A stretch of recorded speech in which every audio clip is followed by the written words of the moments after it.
박찬계 법무사입니다.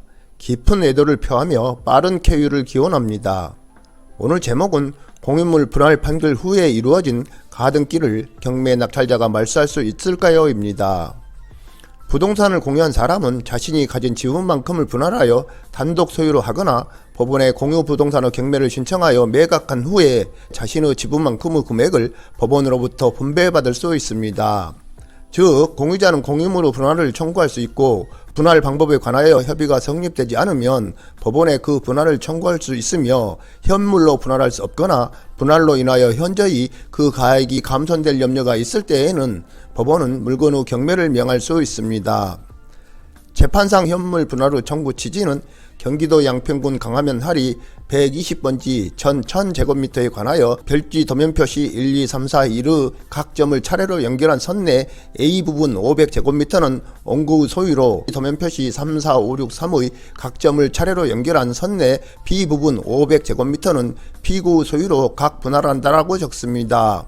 이에 대한 판결이 있으면 분필 등기를 거친 후 지분 이전 등기를 단독으로 신청할 수 있습니다.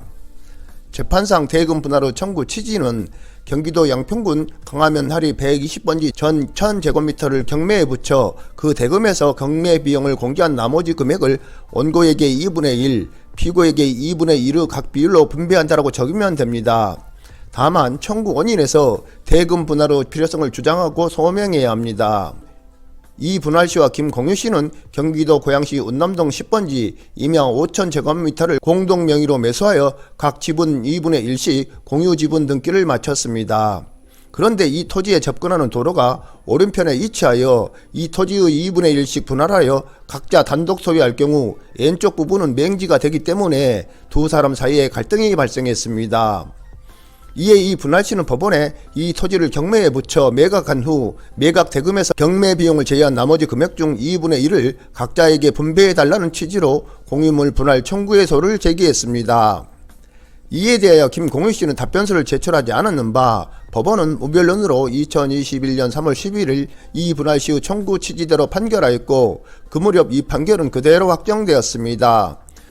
왜냐하면 김씨 역시 대금 분할을 원하였기 때문에 굳이 답변서를 제출하지 않았던 것입니다. 한편 이 분할시는 이 공유물 분할의 무변론 판결이 있은 후인 2021년 5월 6일 자신의 지분 2분의 1에 관하여 이 가등시와 매매예약을 체결하고 이 가등시 앞으로 2021년 5월 15일 매매예약을 원인으로 한 소유권 이전 청구권 가등기, 즉 매매예약 가등기를 맞춰주었습니다. 그 후 이 분할시는 이 공유물 분할 확정 판결문에 기하여 관할 법원에 경매를 신청하였고 이 토지의 이 분할시 지분에 대한 매매예약 가등기 때문에 이 경매는 유찰을 거듭하다가 2022년 1월 10일 감정가액의 20% 가격으로 임매수시가 낙찰받은 후 자신 앞으로 소유권 이전 등기를 마쳤습니다.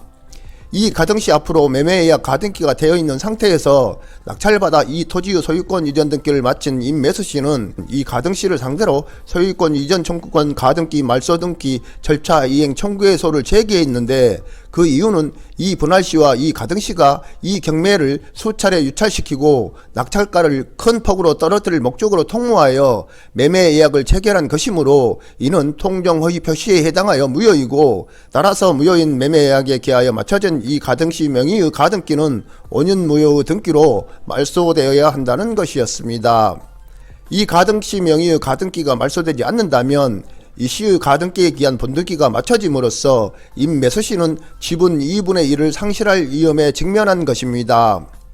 이에 대하여 하급심은 이 분할시와 이 가등시 사이의 매매예약이 통정허위 표시에 해당한다고 인정하기 부족하고 이 가등시가 매매예약 대금으로 이 분할시에게 2021년 5월 15일 9천만원을 지급한 사실이 인정될 뿐이고 따라서 이 매매예약이 무효임을 전제로 한 임매수씨의 주장은 이유 없다면서 임시의 청구를 기각했습니다.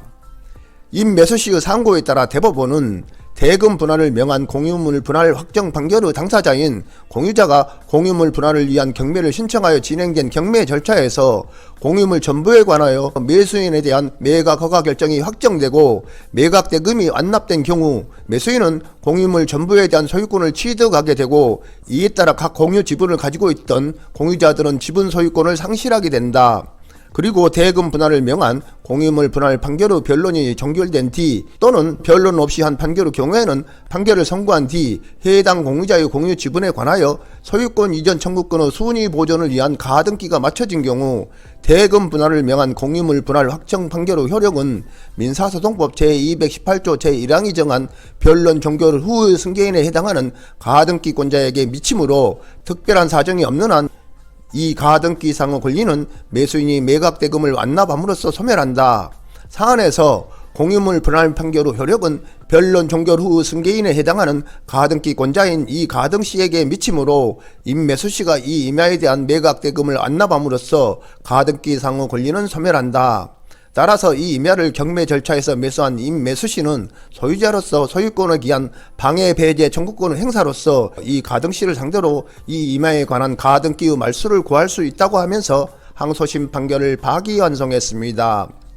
이 대법원 판결로서 가등기를 활용한 특수 물건을 만들어 유찰이 반복되게 하여 매우 싼 값으로 낙찰받아 다른 지분권자가 적정한 대금을 분배받지 못하게 하는 손해를 예방할 수는 있겠으나 입찰자가 매매 예약 가등기가 허위임을 확실하지 못하고 소송을 통해 가등기를 말 수 있다고 확실하지 못하는 한 경매를 통한 대금 분할에 따른 공유자의 피해는 발생할 수 있다고 할 것입니다.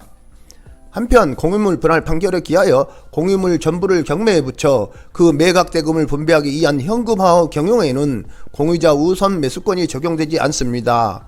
오늘은 여기까지입니다. 감사합니다.